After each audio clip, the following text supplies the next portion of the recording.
Hello ಎಲ್ರಿಗೂ. ಇವತ್ತಿನ recipe ಬಂದುಬಿಟ್ಟು ಚಿಕನ್ ಬಿರಿಯಾನಿಯನ್ನು ಸುಲಭವಾಗಿ ಹೇಗೆ ಮಾಡೋದಂತ ನೋಡೋಣ. ಮೊದಲಿಗೆ 1 kg ಚಿಕನನ್ನು ಇಲ್ಲಿ ತಗೊಂಡಿದ್ದೇನೆ. ಅದಕ್ಕೆ 1 ಚಮಚದಷ್ಟು ಶುಂಠಿ ಬೆಳ್ಳುಳ್ಳಿ ಪೇಸ್ಟನ್ನು ಹಾಕಿ, 1/4 ಚಮಚದಷ್ಟು ಅರಿಶಿನ ಹುಡಿಯನ್ನು ಹಾಕ್ಕೊಳ್ಳಿ, ರುಚಿಗೆ ತಕ್ಕಷ್ಟು ಉಪ್ಪನ್ನು ಹಾಕ್ಕೊಳ್ಳಿ. ಇದಾದ ನಂತರ 2 ಹಸಿಮೆಣಸನ್ನು ಈ ಥರ ಕಟ್ ಮಾಡಿಬಿಟ್ಟು ಅದಕ್ಕೆ ಹಾಕ್ಕೊಳ್ಳಿ. ಇದನ್ನು ಚೆನ್ನಾಗಿ ಮ್ಯಾರಿನೇಟ್ ಆಗಲಿ. ಹೀಗೆ ಮ್ಯಾರಿನೇಟ್ ಮಾಡದೇ ಹಾಕೋದಕ್ಕಿಂತ ಹೀಗೆ ಮಾಡಿ ಹಾಕಿದ್ರೆ ಚಿಕನ್ ತಿನ್ನೋದಕ್ಕೆ ಟೇಸ್ಟಿಯಾಗಿ ಸಿಗುತ್ತೆ. ನಿಮಗೆ 15 ನಿಮಿಷಗಳ ಕಾಲ ಮ್ಯಾರಿನೇಟ್ ಮಾಡಿದರೆ ಸಾಕು. ಈಗ ಒಂದು ಪಾತ್ರೆಗೆ ಎಣ್ಣೆ ಹಾಕಿಬಿಟ್ಟು, ಎಣ್ಣೆ ಅಥವಾ ತುಪ್ಪನೂ ಹಾಕ್ಕೋಬೋದು, ಕರಿಬೇವಿನ ಎಲೆ ಹಾಕ್ಕೊಳ್ಳಿ. ಅದಾದ ನಂತರ ಈರುಳ್ಳಿ 5 ರಿಂದ 6 ಈರುಳ್ಳಿಲಿ ಬೇಕಾಗತ್ತೆ ನಿಮಗೆ. ಇದನ್ನು ಹಾಕಿಬಿಟ್ಟು ಚೆನ್ನಾಗಿ ಫ್ರೈ ಮಾಡಿ.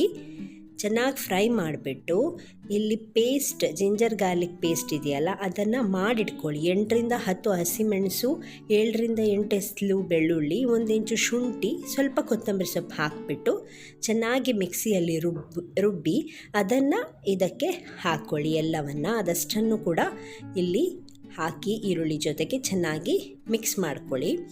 ಇದು ಹಾಕಿದ್ರೇ ಫ್ಲೇವರ್ಫುಲ್ ಆಗುತ್ತೆ, ತುಂಬ ಚೆನ್ನಾಗಿ ಬರುತ್ತೆ ಬಿರಿಯಾನಿ. ಇಲ್ಲಿ ಬಿರಿಯಾನಿ ಮಸಾಲೆಯನ್ನು ಹಾಕ್ಕೊಳ್ಳಿ 2 ಚಮಚದಷ್ಟು. ಒಂದು ಸ್ವಲ್ಪ ಅರಿಶಿನ ಹುಡಿಯನ್ನು ಹಾಕ್ಕೊಳ್ಳಿ. ಬೇರೆ ಯಾವುದೇ ಹುಡಿಯನ್ನು ಇಲ್ಲಿ ಹಾಕಬೇಕು ಅಂತೇನಿಲ್ಲ. ಬಿರಿಯಾನಿ ಮಸಾಲೆಯಲ್ಲೇ ಎಲ್ಲ ಹುಡಿಗಳು ಇರುತ್ತೆ. ಇಲ್ಲಿ ನಾನು ತಗೊಂಡಿದ್ದು ಎವರೆಸ್ಟ್ ಶಾಹಿ ಬಿರಿಯಾನಿ ಮಸಾಲೆ, ಅದು ತುಂಬಾ ಟೇಸ್ಟಿಯಾಗಿರುತ್ತೆ. ಅದಕ್ಕೆ ಮತ್ತು ಟೊಮ್ಯಾಟೊ, 3 ದೊಡ್ಡ ಟೊಮ್ಯಾಟೊವನ್ನು ಇಲ್ಲಿ ಹಾಕ್ಕೊಂಡಿದ್ದೇನೆ. ರುಚಿಗೆ ತಕ್ಕಷ್ಟು ಉಪ್ಪನ್ನು ಹಾಕ್ಕೊಳ್ಳಿ. ಇಲ್ಲಿ ನಿಮಗೆ ಖಾರ ಜಾಸ್ತಿ ಬೇಕು ಅಂದರೆ ನಿಮಗೆ ಅಚ್ಚಕಾರದ ಹುಡಿಯನ್ನು ಹಾಕ್ಬೋದು. ಇಲ್ಲಿ ನಾನು ಕರಿಮೆಣಸಿನ ಹುಡಿಯನ್ನು ಹಾಕ್ಕೊಂಡಿದ್ದೇನೆ. ಬೇರೆ ಏನು ಜೀರಗದ ಹುಡಿ ಅಥವಾ ಕೊತ್ತಂಬರಿ ಹುಡಿ ಏನು ಹಾಕೋ ಅವಶ್ಯಕತೆ ಇಲ್ಲ. ಈಗ ಮ್ಯಾರಿನೇಟ್ ಮಾಡಿರೋ ಚಿಕನನ್ನು ಹಾಕಿಬಿಟ್ಟು ಚೆನ್ನಾಗಿ ಮಿಕ್ಸ್ ಮಾಡಿಬಿಡಿ. ನೀರೇನು ಹಾಕಬೇಡಿ, ಅದೇ ನೀರು ಬಿಡುತ್ತೆ ಚಿಕನ್ನೇ. ಚೆನ್ನಾಗಿ ಆ ಚಿಕನ್ ಮಸಾಲೆ ಜೊತೆ ಮಿಕ್ಸ್ ಮಾಡಿ ಒಂದು ಬೇಯಲಿ. ಅದು 80% ಅಷ್ಟು ಬೇಯ್ದ ನಂತರ ಉಂಟಲ್ಲ, ಒಂದು ಸ್ವಲ್ಪ ಫುಲ್ ಕಂಪ್ಲೀಟಾಗಿ ಬೇಯೋದು ಬೇಡ ಚಿಕನ್. ಒಂದು ಸ್ವಲ್ಪ ಇನ್ನೂ ಬೇಯಲಿಕ್ಕಿದೆ ಅನ್ಬೇಕಾದ್ರೆ ಕ್ಯಾಶ್ಯೂ ಪೇಸ್ಟ್, ಗೋಡಂಬಿಯದ ಪೇಸ್ಟನ್ನು ಹಾಕ್ಕೊಳ್ಳಿ. ಇದರಿಂದ ರಿಚ್ಚಾಗಿ ಬರುತ್ತೆ ನಿಮ್ಮ ಬಿರಿಯಾನಿ, ತುಂಬಾ ಟೇಸ್ಟಿ ಆಗುತ್ತೆ. ಅಕಸ್ಮಾತ್ ಗೋಡಂಬಿ ಇಲ್ಲ ಅಂತಂದರೆ ತೆಂಗಿನಕಾಯಿ ತುರಿಯನ್ನು ತುರಿದ್ಬಿಟ್ಟು ಅದನ್ನು ಪೇಸ್ಟ್ ಮಾಡಿನೂ ಹಾಕ್ಕೊಳ್ಬೋದು. ಈಗ ಕೊತ್ತಂಬರಿ ಸೊಪ್ಪು ಉದುರಿಸಿದ್ರೆ ಮೇಲೆ ನಿಮ್ಮ ಮಸಾಲೆ ರೆಡಿ ಆಯಿತು ಚಿಕನದ್ದು. ಈಗ 80% ಅಷ್ಟು ನೀವು ಕುಕ್ ಮಾಡಿರುವಂತಹ ಬಾಸ್ಮತಿ ಅನ್ನವನ್ನು ಇಲ್ಲಿ ಹಾಕ್ಕೊಳ್ಳಿ. ಇದಾದ ನಂತರ ಫುಡ್ ಕಲರನ್ನು ಸ್ವಲ್ಪ ನೀರಿಗೆ ಮಿಕ್ಸ್ ಮಾಡಿಬಿಟ್ಟು ಹಾಕ್ಕೊಂಡಿದ್ದೆ. ನಿಮಗೆ ಕಲರ್ ಇಷ್ಟ ಇಲ್ಲ ಅನ್ನೋರು ಕಲರ್ ಸ್ಕಿಪ್ ಮಾಡ್ಬೋದು. ಇಲ್ಲಿ ತುಪ್ಪವನ್ನು, ಈ ರೀತಿ ಬಿಸಿಯಾದ ತುಪ್ಪವನ್ನು ಇಲ್ಲಿ ಹಾಕ್ಕೊಂಡಿದ್ದೇನೆ. ಇದಾದ ನಂತರ ಇದರ ಮೇಲೆ ಸ್ವಲ್ಪ ಕೊತ್ತಂಬರಿ ಸೊಪ್ಪನ್ನು ಉದುರಿಸಿ ಫ್ರೈ ಮಾಡಿರುವಂತಹ ಈರುಳ್ಳಿಯನ್ನು ಇಲ್ಲಿ ಹಾಕ್ಕೊಂಡಿದ್ದೇನೆ. ಇದಾದ ನಂತರ ಸೇಮ್ ಪುನಃ ಅದೇ ಪ್ರಾಸೆಸನ್ನು ರಿಪೀಟ್ ಮಾಡಿ, ಅದೇ ಥರ ಮತ್ತೊಮ್ಮೆ ಬಾಸ್ಮತಿ ರೈಸನ್ನು ಹಾಕ್ಕೊಳ್ಳಿ, ಸೆಟ್ ಮಾಡ್ಕೊಳ್ಳಿ. ನಿಮಗೆ ಯಾವ ರೀತಿ ಬೇಕು, ನೀವು ಹೇಗೆ ಮಾಡ್ತೀರಾ ಹಾಗೆ ಮಾಡ್ಕೋಬೋದು. ಈಗ ಇದೇ ರೀತಿ ಗೀ, ತುಪ್ಪ ಮತ್ತು ಕಲರನ್ನು ಇಲ್ಲಿ ಹಾಕ್ಕೊಳ್ಬೋದು. ಕೆಲವರು ಜಾಸ್ತಿ ಕಲರನ್ನು ಹಾಕ್ತಾರೆ, ಅಂದರೆ ಕೆಂಪು, ಗ್ರೀನ್ ಎಲ್ಲ ಹಾಕ್ಕೊಳ್ತಾರೆ. ಬೇಕಿದ್ದರೆ ಅದನ್ನು ಹಾಕ್ಕೋಬೋದು. ಇಲ್ಲಿ ನಾನು ಒಂದೇ ಕಲರ್ ಹಾಕಿದ್ದು.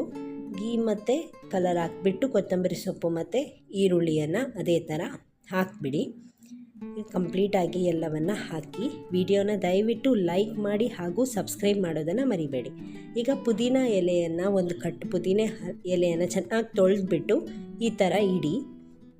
ಇದಾದ ನಂತರ ಯಾವುದೋ ಒಂದು ಹಳೆ ತವಾ ತಗೊಂಡು ಅದನ್ನು ಬಿಸಿ ಮಾಡಿ ಅದರ ಮೇಲೆ ಈ ಬಿರಿಯಾನಿ ಪಾಟನ್ನು ಒಂದು 5 ರಿಂದ 10 ನಿಮಿಷ ದಮ್ ಬರೋವರೆಗೂ ಇಡಿ. ಈಗ ಪುದೀನ ಎಲೆಯನ್ನು ತೆಗೆದ್ಬಿಡಿ. ಈ ಪುದೀನ ಎಲೆ ಹಾಕೋದ್ರಿಂದ ಘಮ್ ಅಂತ ಒಂದು ಒಳ್ಳೆ ಪರಿಮಳ ಬರುತ್ತೆ. ಅದಕ್ಕೋಸ್ಕರ ಈಗ ನೋಡಿ ಪರ್ಫೆಕ್ಟಾಗಿ ಚಿಕನ್ ಬಿರಿಯಾನಿ ರೆಡಿ ಆಯಿತು. ಮಾಡೋದಕ್ಕೆ ತುಂಬಾ ಸುಲಭವಾಗಿದೆ, ಒಮ್ಮೆ ಟ್ರೈ ಮಾಡಿ.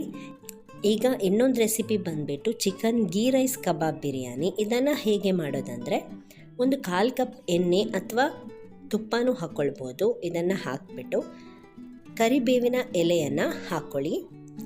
ಕರಿಬೇವಿನ ಎಲೆ ಹಾಕಿದಾದ್ಮೇಲೆ 5 ರಿಂದ 6 ಈರುಳ್ಳಿಯನ್ನು ಇಲ್ಲಿ ಹಾಕಿಬಿಡಿ. ಚೆನ್ನಾಗಿ ಫ್ರೈ ಮಾಡಿದ್ದನ್ನು ಇದಕ್ಕೆ ಈ ಬಿರಿಯಾನಿಗೆ ಈರುಳ್ಳಿ ಸ್ವಲ್ಪ ಜಾಸ್ತಿನೇ ಬೇಕಾಗ್ತದೆ. ಇದಾದ ನಂತರ ಒಂದು ಚೆನ್ನಾಗಿ ಮಿಕ್ಸ್ ಆದ ನಂತರ ಒಂದು 4 ಹಸಿಮೆಣಸಿನಕಾಯನ್ನು ಹಾಕ್ಕೊಳ್ಳಿ. ಖಾರ ಜಾಸ್ತಿ ಬೇಕಿದ್ದರೆ ಜಾಸ್ತಿನೂ ಹಾಕ್ಕೊಳ್ಬೋದು. ಅದಾದ ನಂತರ ಚೆನ್ನಾಗಿ ಮಿಕ್ಸ್ ಮಾಡ್ಕೊಳ್ಳಿ. ಈಗ ಒಂದು 2 ಚಮಚದಷ್ಟು ಶುಂಠಿ ಬೆಳ್ಳುಳ್ಳಿ ಪೇಸ್ಟನ್ನು ಹಾಕಿ ಅದೇ ರೀತಿ ಚೆನ್ನಾಗಿ ಮಿಕ್ಸ್ ಮಾಡ್ಕೊಳ್ಳಿ. ಆ ಹಸಿ ವಾಸನೆ ಎಲ್ಲ ಹೋಗಲಿ ಶುಂಠಿ ಬೆಳ್ಳುಳ್ಳಿಯದ್ದು. ನೀವು ತುಂಬ ಜನ ವಿಡಿಯೋ ನೋಡ್ತೀರಾ, ಆದರೆ ಲೈಕ್ ಹಾಗೂ ಸಬ್ಸ್ಕ್ರೈಬನ್ನು ಮಾಡೋದಿಲ್ಲ. ದಯವಿಟ್ಟು ಲೈಕ್ ಹಾಗೂ ಸಬ್ಸ್ಕ್ರೈಬನ್ನು ಮಾಡಿ.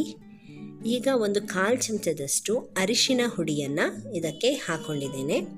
ಅದಾದ ನಂತರ ಒಂದು ದೊಡ್ಡ ಚಮಚದಷ್ಟು ಬಿರಿಯಾನಿ ಮಸಾಲ ಹುಡಿಯನ್ನು ಹಾಕ್ಕೊಳ್ಳಿ. ನಾನು ಯಾವಾಗಲೂ ಪ್ರಿಫರ್ ಮಾಡೋದು ಎವರೆಸ್ಟ್ ಶಾಹಿ ಬಿರಿಯಾನಿ ಮಸಾಲ, ನನ್ನ ಪರ್ಸ್ನಲ್ ಫೇವ್ರೆಟ್. ನಿಮಗೆ ಬೇಕಿದ್ದರೆ ಯಾವುದು ಬೇಕಿದ್ದರೂ ಬಿರಿಯಾನಿ ಮಸಾಲೆನ ಹಾಕ್ಕೊಳ್ಬೋದು. ಈಗ 1 ಚಮಚ ಕರಿಮೆಣಸಿನ ಹುಡಿ ಪೆಪ್ಪರ್ ಪೌಡರನ್ನು ಹಾಕ್ಕೊಳ್ಳಿ. ಖಾರ ಜಾಸ್ತಿ ಬೇಕು ಅಂದರೆ ನೀವು ಮೆಣಸಿನ ಹುಡಿಯನ್ನು ಕೂಡ ಹಾಕ್ಕೊಳ್ಬೋದು. ಇಲ್ಲಿ 2 ದೊಡ್ಡದಾದ ಟೊಮ್ಯಾಟೊ ಹಣ್ಣನ್ನು ಕಟ್ ಮಾಡಿ ಹಾಕ್ಕೊಳ್ಳಿ. ಚೆನ್ನಾಗಿ ಮಿಕ್ಸ್ ಆಗಲಿ, ಆ ಟೊಮ್ಯಾಟೊ ಹಣ್ಣೆಲ್ಲ ಚೆನ್ನಾಗಿ ಸ್ಮ್ಯಾಶ್ ಆಗಲಿ, ಅಲ್ಲಿವರೆಗೂ ಚೆನ್ನಾಗಿ ಮಿಕ್ಸ್ ಮಾಡಿ ಬೇಯಿಸಿ. ಈಗ ರುಚಿಗೆ ತಕ್ಕಷ್ಟು ಉಪ್ಪನ್ನು ಸೇರಿಸ್ಕೊಳ್ಳಿ. ಇದಕ್ಕೆ ನಾವು ಡೈರೆಕ್ಟಾಗಿ ಚಿಕನನ್ನು ಹಾಕೋದಿಲ್ಲ, ಅದಕ್ಕೆ ಟೇಸ್ಟಿಗೆ ಬೇಕಿದ್ರೆ ನೀವು ಮ್ಯಾಗಿ ಮಸಾಲಾನು ಹಾಕ್ಕೊಳ್ಬೋದು. 1 ಪ್ಯಾಕೆಟಷ್ಟು ಕೊತ್ತಂಬರಿ ಸೊಪ್ಪನ್ನು ಹಾಕಿ ಚೆನ್ನಾಗಿ ಮಿಕ್ಸ್ ಮಾಡಿ. ಇಷ್ಟೇ ಮಾಡಿದ್ರೂ ತುಂಬಾ ಟೇಸ್ಟಿ ಆಗುತ್ತೆ. ಆದರೆ ನಿಮಗೆ ಇನ್ನೂ ಟೇಸ್ಟ್ ಬೇಕಂದರೆ 1 ಪ್ಯಾಕೆಟ್ ಮ್ಯಾಗಿ ಮಸಾಲೆನ ಹಾಕ್ಕೊಳ್ಬೋದು. ಈಗ ಇದು ಫ್ರೈ ಮಾಡಿರುವಂತಹ ಚಿಕನ್, ಸಾಮಾನ್ಯವಾಗಿ ಕಬಾಬ್ ಪೌಡರಲ್ಲಿ ಹಾಕ್ಬಿಟ್ಟು ಫ್ರೈ ಮಾಡಿರುವಂತಹ ಚಿಕನನ್ನು ಇಲ್ಲಿ ರೆಡಿ ಮಾಡಿಟ್ಕೊಳ್ಳಿ. ಮೊದಲೇ ಇದನ್ನು ಈ ಥರ ಸೆಟ್ ಮಾಡಿ, ಅಂದರೆ ಸುತ್ತಲೂ ಈ ಥರ ಇಟ್ಕೊಂಡು ಬನ್ನಿ. ಅದಾದ ನಂತರ ಇದರ ಮೇಲೇ ನೀವು ಗೀ ರೈಸ್ ಇದೆಯಲ್ಲ, ತುಪ್ಪದ ಅನ್ನ, ಅಂದರೆ ಬಾಸ್ಮತಿ ಅಕ್ಕಿಯಿಂದ ಮಾಡಿರುವಂಥ ಅದಲ್ಲ, ಇದು ಜೀರಾ ರೈಸ್ ಅಥವಾ ಸೋನಾ ಮಸೂರಿ ಯಾವುದೋ ಆಗುತ್ತೆ, ಅದರಿಂದ ಮಾಡಿರುವಂತಹ ಅನ್ನ. ಇದು ಕುಕ್ಕರಲ್ಲೇ ಮಾಡಿರುವಂಥ ಅನ್ನ. ಇದನ್ನು ಹಾಕಿಬಿಟ್ಟು ಮೇಲೆ ಅದೇ ರೀತಿ ಕೊತ್ತಂಬರಿ ಸೊಪ್ಪು ಮತ್ತು ಈರುಳ್ಳಿ ಫ್ರೈ ಮಾಡಿರುವಂತಹ ಬ್ರೌನಾಗಿ ಫ್ರೈ ಮಾಡಿರುವಂತಹ ಈರುಳ್ಳಿಯನ್ನು ಇಲ್ಲಿ ಹಾಕ್ಕೊಳ್ಳಿ. ಕಲರ್ ಬೇಕಿದ್ದರೆ ಹಾಕ್ಕೊಳ್ಬೋದು, ಇಲ್ಲಾದರೆ ಸ್ಕಿಪ್ ಮಾಡ್ಬೋದು. ಇಲ್ಲಿ ನಾನು ಲೈಟ್ ಯೆಲ್ಲೋ ಕಲರನ್ನು ಯೂಸ್ ಮಾಡ್ಕೊಂಡಿದ್ದೀನಿ, ಸ್ವಲ್ಪ ಚೆನ್ನಾಗಿ ಕಾಣಲಿ ಅಂತಷ್ಟೇ. ನಿಮಗೆ ಬೇಕಿದ್ದರೆ ಹಾಕ್ಕೊಳ್ಳಿ, ಇಲ್ಲಾದರೆ ಸ್ಕಿಪ್ ಕೂಡ ಮಾಡ್ಬೋದು.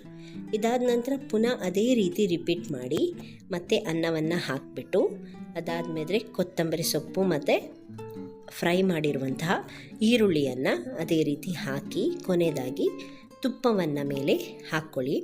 ನಾನು ಮತ್ತೊಮ್ಮೆ ಹೇಳ್ತೇನೆ, ದಯವಿಟ್ಟು ಲೈಕ್ ಹಾಗೂ ಸಬ್ಸ್ಕ್ರೈಬನ್ನು ಮಾಡೋದನ್ನು ಮರಿಬೇಡಿ. ನಿಮ್ಮ ಸಪೋರ್ಟ್ ನಮಗೆ ತುಂಬಾ ಮುಖ್ಯ. ದಯವಿಟ್ಟು ಸಬ್ಸ್ಕ್ರೈಬ್ ಮಾಡ್ಕೊಳ್ಳಿ ಚಾನಲನ್ನು.